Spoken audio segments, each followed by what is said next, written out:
বিসমিল্লাহির রহমানির রহিম। সম্মানিত সুধী সকলকে আমার আসসালামু আলাইকুম। আশা করছি সকলে ভালো আছেন এবং সুস্থ আছেন। আমরা আজ উপস্থিত হয়েছি আপনার ছোটো সময় যারা আমাদের তৃতীয় শ্রেণীতে পড়াশোনা করছে তাদের গণিত বিষয়ে আমরা কিছু আলাদা বিষয় নিয়ে আলোচনা করব, যা কিনা আমাদের ছোটো সময়ের যে ভাগ অধ্যায়টি রয়েছে সেই ভাগ অধ্যায়টি থেকে আমরা আজকের আলোচনায় রাখার চেষ্টা করছি, যা কিনা আপনাদের ছোটো সময়ের এই ধারণাগুলো এখন থেকে দেওয়ার চেষ্টা করলে তাদের এই ভাগ সম্পর্কিত যে সমস্যাগুলো রয়েছে বা এই ধরনের যে বিষয়গুলো রয়েছে সেগুলো তাদের জন্য খুব সহজ হয়ে যাবে। তো আমরা এখানে যে বিষয়গুলো দেখে দেওয়ার চেষ্টা করব সেটি হলো যে মূলত ভাগ চিহ্নের যে প্রতীক, সেই বিষয়টি আমরা আমাদের ছোটো সময়তে সুন্দরভাবে ধারণা দেওয়ার চেষ্টা করব, যে এটি একটি ভাগের যে প্রতীক বা চিহ্নের যে প্রতীক সেটি আমরা এখানে দেখিয়ে দেওয়ার চেষ্টা করছি, যে এই চিহ্নটি দ্বারা আমরা ভাগ বুঝে থাকি। আচ্ছা, তো অন্যান্য ক্ষেত্রে আপনি আরও অন্যান্য বিষয়গুলো অ্যাড করতে পারেন। সেটি হলো আমাদের যোগ বিয়োগ, আমরা গুণ যেভাবে একটি প্রতীক বা চিহ্ন বুঝে থাকি, ঠিক এটি ভাগের ক্ষেত্রে। এরপরে আমরা যে বিষয়গুলো শিখে রাখার চেষ্টা করতে পারি সেটি হলো আমাদের ছোটো সময়দের যে এই ধরনের ভাগের ক্ষেত্রে আমাদের যে ফাঁকা ঘর বা খালি ঘরের যে বিষয় রয়েছে, যে এই ধরনের খালি ঘরগুলোতে কী বুঝতে পারে। আমরা দেখতে পাচ্ছি যে 63 ভাগ ফাঁকা ঘর সমান 9। তো এই ধরনের সমস্যাগুলো আমরা আমাদের ছোটো সময়দের যেভাবে শেখাতে পারি, যে এখানে যেহেতু 9 রয়েছে, এখানে 63 রয়েছে, সেক্ষেত্রে আমরা এই বড় সংখ্যাটিকে ছোটো সংখ্যাটি দিয়ে আমাদের ভাগ করতে হবে। ভাগ করে যা আসবে সেটি হলো আমাদের এই ফাঁকা ঘরে বসবে। তাহলে 9 নামতা পড়ে আমরা যদি 9 নামতা পড়ি, সেক্ষেত্রে আমাদের ছোটো সময়তে যদি একটু মুখস্থ থাকে, আর অবশ্যই আমাদের ছোটো সময়ের নামতাগুলো, বিশেষ করে আমাদের নামতাগুলো 1 থেকে 20 পর্যন্ত আমাদের ছোটো সময় সুন্দরভাবে জন্য তারা মুখস্থ রাখতে পারে, এই বিষয়টা আমরা খেয়াল করব।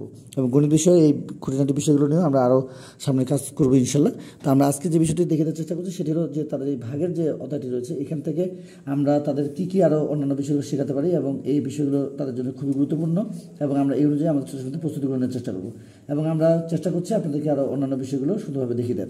তাহলে এখানে 9 নামতা পরে 7 পর্যন্ত যদি তারা চলে যায়, তাহলে আমাদের এখানে ফাঁকা ঘরে এই সংখ্যাটি বসবে, সেটি হলো 7। এরপরে আমরা যে বিষয়টি দেখে দেওয়ার চেষ্টা করব সেটি হলো যে আমাদের এখানে যদি আমরা ফাঁকা ঘর দিয়ে থাকি এবং এখানে যদি গুণ দিয়ে 6 দিয়ে থাকি এবং এখানে যদি 24 দিয়ে থাকি, সেক্ষেত্রে আমাদের ফাঁকা ঘরে কী বসবে, এই ধরনের সমস্যাগুলো থাকতে পারে। তো আমাদের এখানে যে কাজটি করতে হবে, যে যদি আমাদের এই ধরনের সমস্যা থেকে থাকে, তাহলে আমরা এখানেও সেই একই কাজ করব। সেটি হলো আমরা বড় সংখ্যাকে ছোটো সংখ্যাটি দিয়ে ভাগ করব। ভাগ করার পরে আমাদের যে বিষয়টি দাঁড়াবে সেটি হলো আমাদের 4 পর্যন্ত যদি আমরা যাই, 6 4 24, তার মানে আমাদের এখানে ফাঁকা ঘরে 4 বসছে। তাহলে এখানে আমরা ফাঁকা ঘরটি দিয়ে দিই, এখানে আমরা ফাঁকা ঘরটি দিয়ে দেবো। আচ্ছা, এখন কথা হলো যে আমরা আমার ছোটো সময়দের জন্য এই কাজটি করবো, যে নামতা পড়ার সময় আপনারা একটু খেয়াল করুন, যে ঘরের নামতা সেই ঘরের নামতাটিকে আগে আমরা সেই সংখ্যাটিকে আগে উচ্চারণ করবো। যেমন এখানে আমরা বলতে পারি যে এখানে আমাদের যদি ফাঁকা ঘরে 4 হচ্ছে, তাহলে 4 6 24। আর যখন এখানে আমরা পড়বো সেটি হলো 6 4 24। এখানে আমরা যদি দেখি সেটি হলো আমাদের 7 9 63, 9 7 63। 9 নামতা পড়ার সময় 9 7 63, 7 নামতা পড়ার সময় 7 9 63। এই বিষয়টি আমরা একটু খেয়াল রাখবো এবং এই অনুযায়ী আমরা আমাদের ছোটো ছোটো প্রস্তুতিগুলো নেওয়ার চেষ্টা করবো। চলে যাবো আমরা আরেকটি বিষয়, সেটি হলো যে আমরা আরও কী বিষয় পেতে পারি আমাদের ছোটো সময়দের জন্য। 11 গুণ ফাঁকা ঘর সমান 77। তার মানে আমাদের এখানে আমাদের ছোটো সময়দেরকে অবশ্যই 11 ঘরের নামতার যে বিষয় সেটি আমাদেরকে জানাতে হবে। তাহলে আমরা যদি 11 দিয়ে যদি এই 77কে যদি ভাগের যে বিষয়টি সেটি যদি আমরা নিশ্চিত করি, তাহলে হতে পারে যে 11 দিয়ে আমরা যদি 7 পর্যন্ত যাই, সেক্ষেত্রে আমাদের এই ফাঁকা ঘরে 7 বসবে। আচ্ছা, এই ধরনের সমস্যাগুলো আমরা আমাদের ছোটো সময়তে শেখাতে পারি বা নামতা করে, বা এই 11 দিয়ে আমরা যদি 77কে যদি ভাগ করি সেক্ষেত্রেও আমরা পেতে পারি এই বিষয়গুলো, বা আমরা 11 এবং 27-এর সঙ্গে যদি গুণ করি তাও আমি এটা পেয়ে যাব। এরপরে আমরা আরেকটি বিষয় দেখে দেওয়ার চেষ্টা করছি, সেটি হলো আমাদের ফাঁকা ঘর ভাগ 7 সমান 7। তাহলে খালি ঘরে কী বসবে। তাহলে আমরা এখানে এমন যে বিষয়টি যদি আমাদের একটু খেয়াল রাখতে হবে, যেমন আমরা এর আগে যে বিষয়গুলো আমরা দেখে দেওয়ার চেষ্টা করেছিলাম, যে যদি ফাঁকা ঘর হয়ে থাকে, যদি যোগ চিহ্ন থাকে, সেক্ষেত্রে সর্বত্রই আমাদের বিয়োগ করতে হবে, বড় সংখ্যা থেকে ছোটো সংখ্যা বিয়োগ করতে হবে।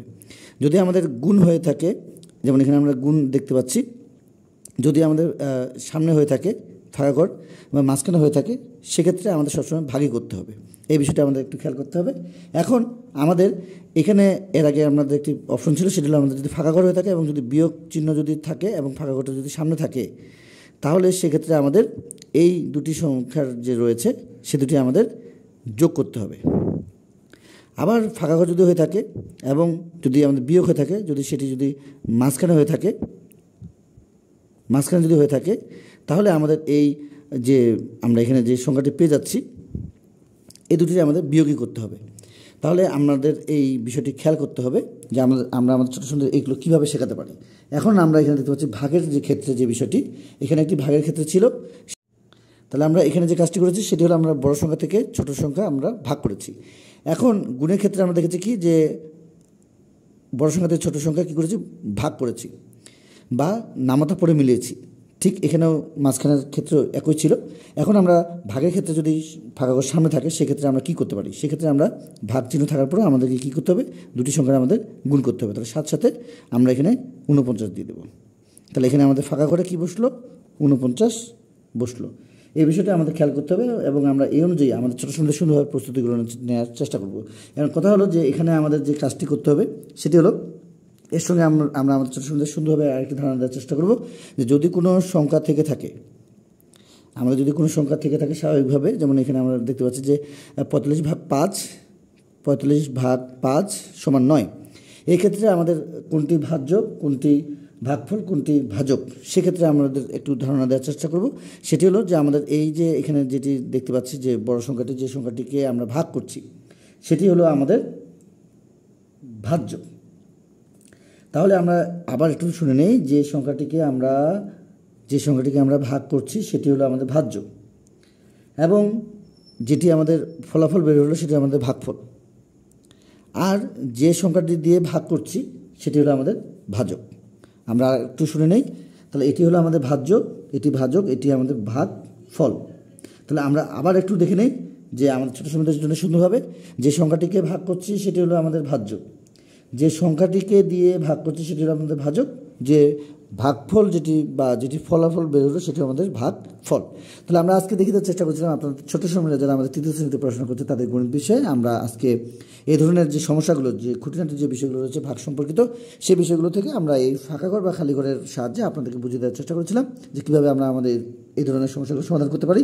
তার সঙ্গে আমরা দেখিয়ে দেওয়ার চেষ্টা করছিলাম কোনটি ভাজ্য, কোনটি ভাজক এবং কোনটি ভাগফল। আশা করছি আমাদের আজকের ভিডিওটি ভালো লেগেছে। যদি আজকের ভিডিওটি ভালো লেগে থাকে অবশ্যই আমাদের চ্যানেলটি সাবস্ক্রাইব করে পরবর্তী আপডেট পাওয়ার জন্য আমাদের সঙ্গে থাকবেন। যারা পূর্বে আমাদের চ্যানেলটির সঙ্গে ছিলেন সকলকে জানাচ্ছি অসংখ্য ধন্যবাদ আমাদের পাশে থাকার জন্য। তো আজকে এই পর্যন্ত সকলে সুস্বাস্থ্য কামনা করে, আপনাদের ছোট্ট সময় সুস্বাস্থ্য কামনা করে নতুন নতুন ভিডিও দেখার আমন্ত্রণ জানিয়ে এবং অন্যদের কাছে ভিডিওগুলো শেয়ার করার আমন্ত্রণ জানিয়ে আজকের মতো শেষ করছি। খোদা হাফেজ।